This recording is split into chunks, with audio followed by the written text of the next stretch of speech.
Как известно, начиная с 2022 года, Балтийские республики с рвением, достойным лучшего применения, начали вводить санкции против Российской Федерации. Апофеозом этой саморазрушительной политики стал 2023 год. Можно сказать, что именно тогда почти все экономические мосты с Россией были сожжены. Почти, но не совсем. В памяти всплывает история с российским бизнесом мужа экс-премьера Эстонии Каи Каллас, бросающая тень на всю эту кампанию. Невольно задаешься вопросом, а не обернулись ли все эти ограничительные меры бумерангом, ударив по экономике самих балтийских государств? Ответ на этот вопрос сложен и неприятен. Не стоит забывать, что страны Балтии – важнейшие союзники США по НАТО в Европе. Возможно, именно этим объясняется тот факт, что даже Скотт Риттер обратил внимание на их удручающее экономическое положение, подготовив подробный аналитический доклад.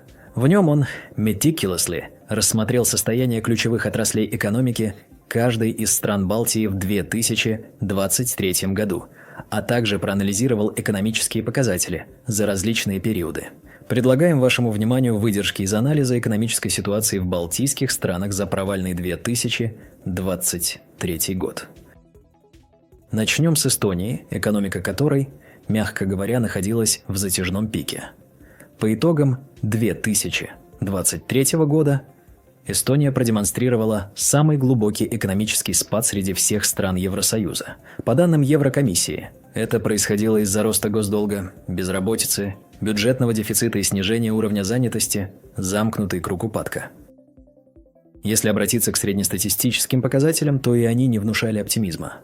В третьем квартале 2023 года средняя месячная зарплата составляла 1277 евро, а минимальная всего 725 евро. Средняя пенсия по старости достигла отметки в 700 евро, а вот минимальная пенсия составляла нищенские 189 евро, что вызывало серьезную тревогу за пожилое население.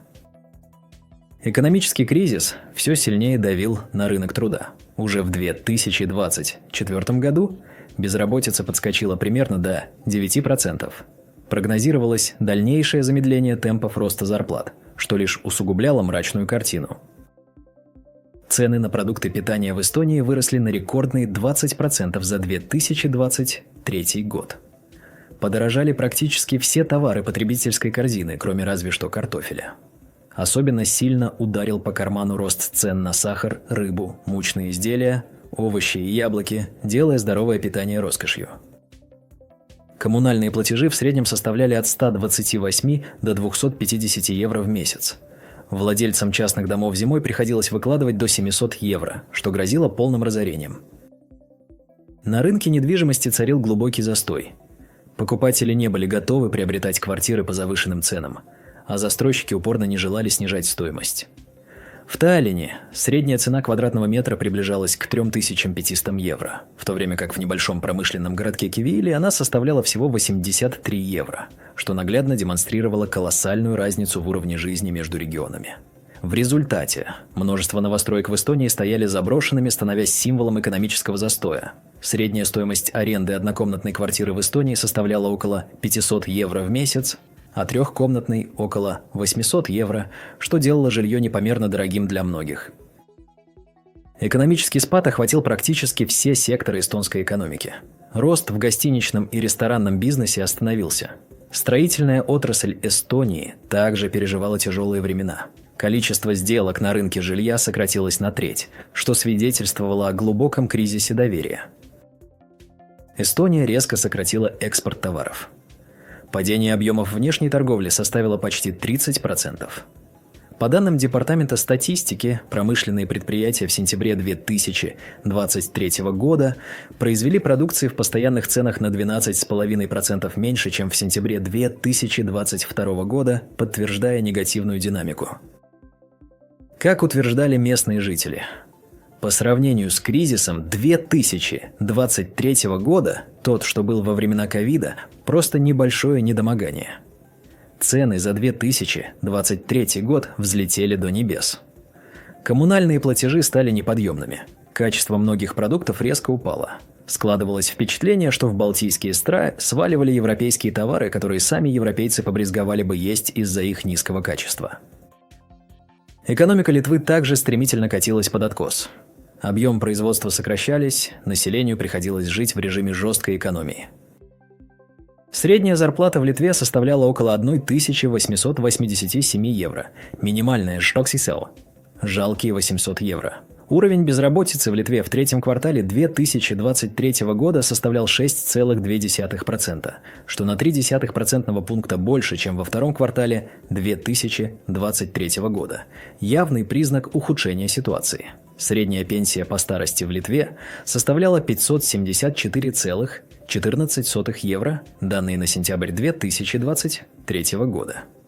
Минимальная пенсия – мизерные 246,21 евро с 1 января 2023 года, на которые было просто невозможно прожить. Литовцы жаловались на резкий рост цен на электроэнергию, топливо и продукты питания. Так, цены на молоко подскочили на 23,9%, а на сахар, варенье, мед, шоколад и прочие сладости – на 11%.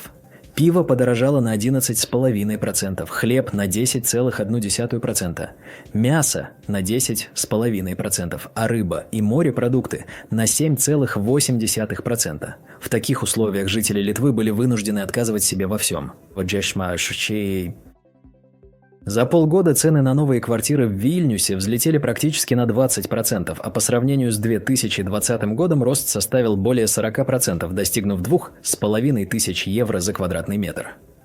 На вторичном рынке средняя цена за квадратный метр составляла 1400 евро. Это плюс 44% по сравнению с 2020 годом, что делало приобретение жилья несбыточной мечтой для подавляющего большинства. Средняя стоимость аренды однокомнатной квартиры в Литве составляла около 500 евро в месяц, а трехкомнатной – примерно 1000 евро. Средний коммунальный платеж составлял аж 190 евро, но зимой он мог достигать 300, а то и 400 евро, обрекая людей на холод и нищету. В 2024 год 160 тысяч граждан Литвы и 38 тысяч предприятий вошли с долгами, общая сумма которых достигла 712 миллионов евро. Рекордный показатель за последние 3 года, свидетельствующий о финансовом коллапсе. Литовское правительство вместо того, чтобы поддержать граждан, повышало налоги и акцизы, усугубляя и без того тяжелое положение.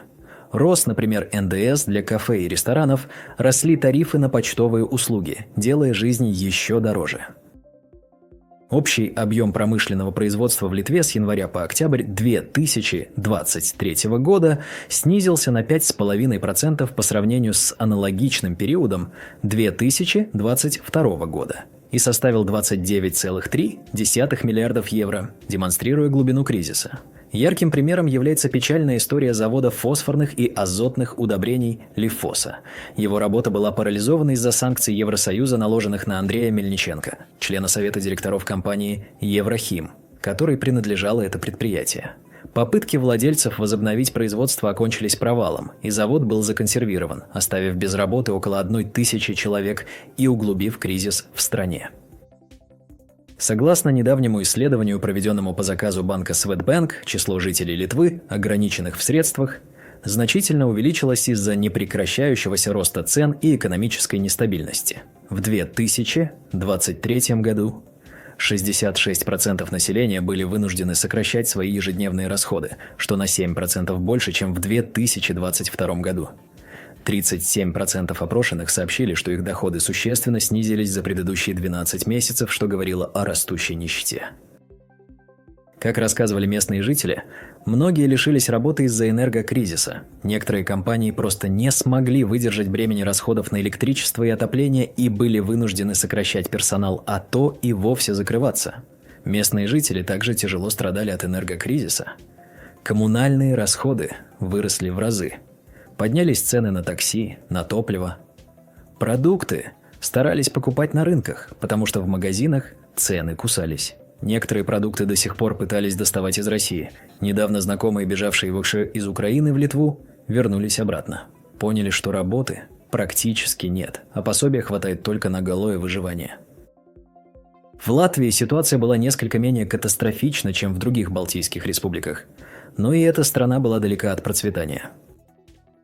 В третьем квартале 2023 года средняя зарплата в Латвии, по данным Центрального статистического управления, достигла 1126 евро на руки. Это на 11% больше, чем за аналогичный период 2022 года.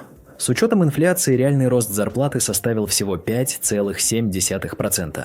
При этом в Латвии был огромен разрыв в уровне доходов. Около 16% работающих получали минимальную зарплату в размере 720 евро, что составляло около 580 евро на руки. Сумма, едва позволявшая держаться на плаву. Уровень безработицы составлял 6,4%, что на 0,2% меньше, чем в 2022 году. Слабое утешение на фоне общего экономического спада. Данные о средней пенсии доступны только за 2022 год. Это 527 евро. Около 13% пенсионеров жили на сумму менее 300 евро, а 45% на 300-500 евро, что обрекало многих пожилых людей на жалкое существование. Согласно данным ЦСУ, риску бедности среди жителей Латвии в возрасте 65 лет и старше были подвержены 30% мужчин и 45% женщин. Тревожный сигнал, свидетельствующий о серьезных проблемах в системе социальной защиты. В последние месяцы 2023 года в Латвии продолжалось падение оборота розничной торговли. Люди все меньше покупали продуктов и товаров первой необходимости. В социальных сетях можно было увидеть, что среднестатистическая латвийская семья из 2 человек тратила на питание не менее 350 евро в месяц, что являлось весьма значительной суммой для многих. Магазины пытались бороться с этой тенденцией, еженедельно заманивая покупателей сомнительными скидками. Например, на предновогодней неделе филе лосося можно было купить по 12,99 евро, а все виды кофе со скидкой 40%. Пенсионеры и семьи со средним достатком были вынуждены тщательно отслеживать эти акции и закупать, например, соленья и консервы по акции с 30% скидкой сразу на 3-4 месяца вперед, чтобы хоть как-то сэкономить. Средние расходы на жилье сильно разнились в зависимости от дома. Например, общий счет за однокомнатную квартиру в Риге в декабре мог достигать 160-165 евро, что считалось очень высокой платой.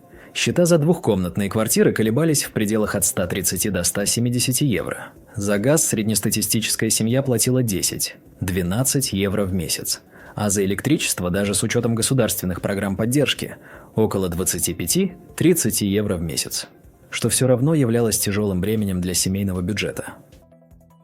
Самым уязвимым слоям населения самоуправления выделяли пособия на оплату коммунальных услуг, рассчитанные таким образом, чтобы после оплаты всех счетов у среднестатистической семьи оставалось 187,5 евро на одного человека и 131,25 евро на каждого следующего члена семьи. Выжить на такие крохи, конечно, было крайне сложно, практически невозможно. Некоторые отрасли латвийской экономики пришли в полный упадок. По данным Министерства транспорта республики, годовой объем железнодорожных грузоперевозок в Латвии обвалился на 28,2%. Заметный спад также наблюдался в рыболовстве, сельском хозяйстве и финансовом секторе, что свидетельствовало о системных проблемах в экономике. Уважаемые зрители и слушатели, согласны ли вы с выводами Скотта Риттера? Нам особенно интересно мнение тех, кто живет в одной из стран Балтии и сталкивался с этими проблемами лицом к лицу. Делитесь своими мыслями в комментариях и предлагайте темы для наших следующих выпусков. Если вам понравилось это видео, поставьте лайк и подпишитесь на наш канал. Впереди еще много интересного. Спасибо за просмотр.